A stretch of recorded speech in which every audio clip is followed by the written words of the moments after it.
안녕하세요. 만나서 반갑습니다. Halo teman-teman semua, selamat siang. Nama saya Rio, saya adalah dosen jurusan Bahasa dan Kebudayaan Korea di Fakultas Ilmu Budaya Universitas Gadjah Mada yang sekarang kebetulan sedang menempuh pendidikan S3 di salah satu universitas di Korea, namanya Gyeongbuk National University. Seperti yang kita ketahui bersama, di Indonesia sekarang banyak sekali perusahaan-perusahaan Korea yang berinvestasi di sana. Kemudian ke depannya kemungkinan ada lebih banyak lagi perusahaan-perusahaan Korea yang akan menggelontorkan investasinya di Indonesia. Ditambah lagi seperti yang kita ketahui bersama bahwa budaya Korea sekarang sedang marak di seluruh penjuru dunia, terutama di Indonesia juga. Oleh karena itu, sekarang banyak sekali orang-orang Indonesia menjadi tertarik untuk belajar tentang Korea, terutama belajar tentang bahasanya, sastranya, ataupun kebudayaannya. Nah, untuk teman-teman semua, mungkin yang tertarik untuk belajar tentang Korea, mungkin untuk jenjang S1, kalian semua bisa belajar di Indonesia, karena sudah banyak sekali universitas-universitas di Indonesia yang ada jurusan bahasa Koreanya. Salah satunya di UGM. Tetapi untuk teman-teman yang tertarik untuk belajar di jenjang S2 maupun S3, karena di Indonesia belum ada, belajar atau kuliah di Korea itu adalah menjadi pilihan yang terbaik. Kemudian pertanyaan berikutnya, apakah kuliah di Korea itu mahal? Jawabannya adalah tidak, jika dengan beasiswa tentu saja. Nah, di sini untuk teman-teman yang mungkin tertarik untuk kuliah di Korea dengan beasiswa, terutama untuk jenjang S2 maupun S3 di jurusan Bahasa dan Sastra Korea, mungkin video ini bisa menjadi masukan atau pencerahan bagi teman-teman sekalian. Karena melalui video ini saya akan menjelaskan tentang beasiswa saya ketika kuliah di Korea dan menjelaskan juga memperkenalkan kepada kalian tentang universitas tempat saya belajar. Sekarang saya di sini sedang belajar di Gyeongbuk National University, nama universitasnya, atau dalam bahasa Korea Gyeongbuk Daehakyo, atau biasa mungkin disingkat menjadi GNU. Di Gyeongbuk National University ini terletak di kota Daegu. Kota Daegu adalah kota terbesar ketiga yang ada di Korea. Kemudian di departemen saya di sini mengambil jurusan linguistik Korea yang berada di bawah Departemen Bahasa dan Sastra Korea. Di departemen kami ini ada beberapa jenjang, ada jenjang S1, jenjang S2 dan S3, atau mungkin jenjang S2, S3 bisa kita sebut sebagai pasca sarjana. Nah, untuk jenjang S1 di sini kita bisa belajar bahasa Korea atau linguistik Korea dan juga sastra Korea secara umum. Kemudian untuk jurusan pasca sarjananya, di sini kita bisa mengambil jurusan lebih mendetail seperti misalnya ada jurusan linguistik Korea ataupun sastra modern Korea, kemudian ada juga sastra kuno Korea. Karena Gyeongbuk National University ini adalah universitas negeri, jadi tentu saja biaya kuliahnya lebih murah dibandingkan universitas swasta yang ada di Korea.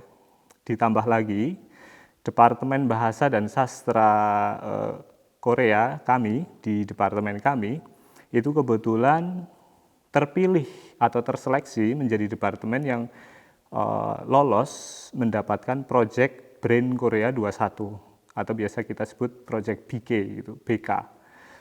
Nah, yang perlu digarisbawahi di sini, bahwa seluruh Departemen Bahasa dan Sastra Korea, seluruh Korea, itu hanya 4 saja departemen yang bisa terseleksi atau lolos mendapatkan Project Brain Korea 21 ini. Dan Brain Korea 21 ini termasuk proyek yang sangat sangat besar dari pemerintah Korea. Kemudian yang unik dari departemen kami, karena departemen kami ini ada project Brain Korea tadi, di departemen kami ada yang namanya kelompok pendidikan dan penelitian Brain Korea. Nah, di dalamnya itu anggotanya ada beberapa dosen, kemudian di dalamnya juga ada mahasiswa-mahasiswa, baik mahasiswa asing maupun mahasiswa Korea. Saya adalah salah satu mahasiswa asing yang masuk ke dalam proyek Brain Korea ini, masuk ke dalam kelompok penelitian dan pendidikan Brain Korea. Kemudian kalau misalnya bertanya, apakah ada keuntungan menjadi mahasiswa yang masuk ke dalam kelompok BK ini? Tentu saja ada. Untuk saya sendiri, karena saya masuk ke dalam kelompok Brain Korea ini, saya mendapatkan beasiswa dari Brain Korea tersebut. Kemudian keuntungan yang lain, dengan melalui Brain Korea ini saya bisa mendapatkan support terkait kegiatan-kegiatan yang bersifat akademik. Misalnya mendapatkan support ketika mengikuti conference baik di dalam negeri maupun di luar negeri, atau misalnya mendapatkan support ketika kita menulis jurnal, baik jurnal dalam negeri maupun luar negeri. Kemudian kalau dibandingkan dari departemen lain yang tidak mendapatkan Brain Korea ini, tentu saja departemen kami karena mendapat dana yang besar dari pemerintah, tentu saja departemen kami itu aktif untuk melakukan banyak kegiatan, terutama kegiatan akademik yang tentu saja menguntungkan buat mahasiswa. Misalnya, beberapa minggu yang lalu saja departemen kami menyelenggarakan misalnya konferensi internasional yang dihadiri oleh banyak pembicara terkenal dari berbagai macam negara.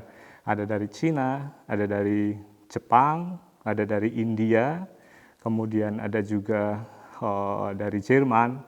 Kemudian selain itu juga misalnya secara rutin departemen kami selalu menyelenggarakan kuliah umum yang pembicaranya juga dari berbagai macam negara. Misalnya beberapa hari yang lalu saja itu ada pembicara dari Oxford University, jadi dari Inggris begitu ya, dan banyak sekali kegiatan-kegiatan yang lainnya. Jadi intinya proyek Brain Korea ini tentu saja proyek yang sangat mensupport kita sebagai mahasiswa untuk bisa belajar, kemudian bisa meneliti di sini. Kemudian kalau bercerita banyak juga uniknya. Banyak misalnya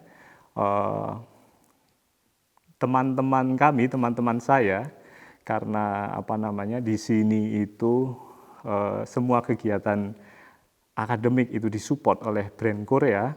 Banyak sekali teman-teman dalam tanda kutip berlomba-lomba untuk memanfaatkan ya dalam tanda kutip support dari Brain Korea ini. Misalnya berlomba-lomba memanfaatkan support untuk presentasi atau conference di luar negeri, atau mungkin beberapa teman saya beberapa hari yang lalu memanfaatkan misalnya belajar banyak program, misalnya programming, ada yang namanya Python, itu salah satu program yang digunakan untuk pemrosesan bahasa dalam korpus linguistik, dan juga banyak kegiatan-kegiatan lain yang bisa disupport melalui Brain Korea ini. Sebagai mahasiswa di sini tentu saja karena kami mendapatkan beasiswa Brain Korea banyak sekali keuntungan, tapi tentu saja di balik keuntungan itu ada juga kewajiban-kewajiban yang kita harus lakukan. Misalnya secara garis besar ya, untuk mahasiswa Brain Korea atau mahasiswa yang masuk ke dalam kelompok Brain Korea ini, itu ada dua kewajiban secara umum. Yang pertama adalah kita tentu saja harus menjalankan kegiatan sesuai dengan visi dari kelompok Brain Korea ini. Kemudian yang kedua, ya kita harus belajar sungguh-sungguh di sini. Gitu. Kemudian terkait dengan visi dari Brain Korea ini, kalau kita jelaskan, saya sambil membaca, di sini ada secara besar ada 3.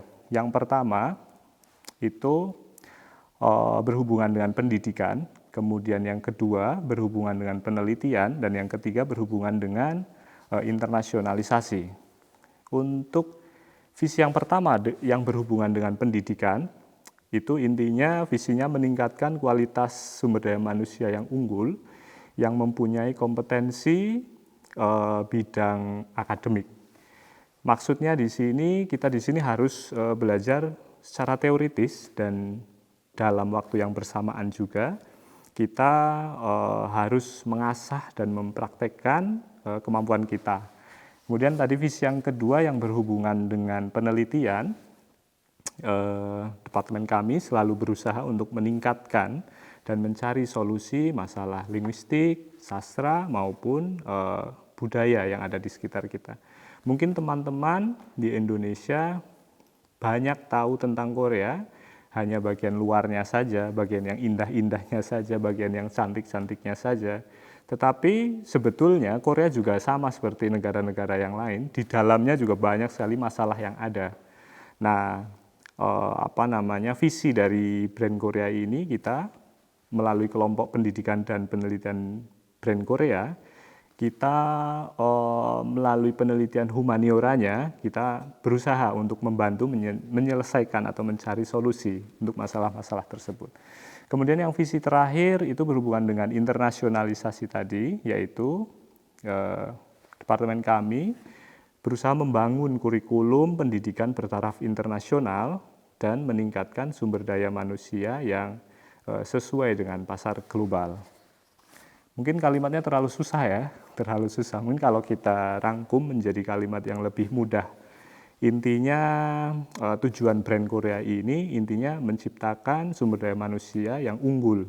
Unggul terkait apa? Terkait bidang bahasa, sastra maupun budayanya. Kemudian selain itu juga tujuannya adalah kita menghasilkan penelitian-penelitian juga yang terkait dengan tadi 3 hal tadi. Tentu saja penelitian yang profesional dan juga penelitian yang bertaraf internasional. Gitu. Kemudian yang paling penting, jika kalian tertarik untuk belajar di Gyeongbuk National University, janganlah takut. Kalian bisa langsung mendaftar, asalkan kalian harus sungguh-sungguh mau belajar di Korea ini. Kemudian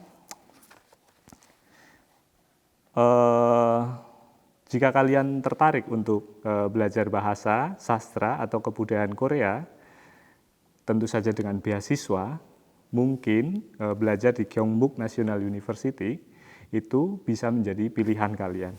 Mungkin itu saja dari saya di sini. Mudah-mudahan video ini bisa bermanfaat. Terima kasih. Sampai bertemu di Gyeongbuk National University. Bye.